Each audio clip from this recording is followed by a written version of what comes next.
भागल छल लब की पोखर से फंस के किताब लग के कॉलेज तू जाई छे पढ़ाई छोरी लब के करई छे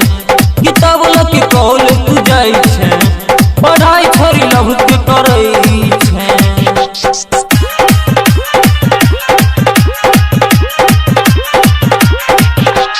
डीजे मनीष रहुआ वारिश नगर सर्दी ले छे लो बड़ी तलाश गे मारे के कनखी करे छे तू बात गे सर्दी ले छे लो बड़ी तलाश गे मारे के कनखी करे छे तू बात गे करे छे तू सेटिंग तू हंस हंस के गे भागल छे लब की पोखर से फंस के किताब लग के कहले तू जाई छे पढ़ाई छोरी लब के करई छे किताब लग के कहले तू जाई छे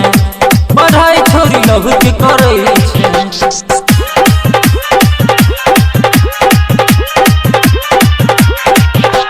डीजे मनीष रहुआ वारिश नगर रोजी लगा के तू आबै छे मेकअप जब जब मन करे करबै छे चेकअप करबै छे चेकअप करबै छे चेकअप रोजी लगा के तू आबै छे मेकअप जब जब मन करे करबै छे चेकअप आबै छे रोजी छोरी सैज सवार के भागल छे लब की पोखर से फंस के किताब लग के कॉलेज तू जाई छे पढ़ाई छोरी लब के करई छे किताब लग के कॉलेज तू जाई छे पढ़ाई छोरी लब के करई छे।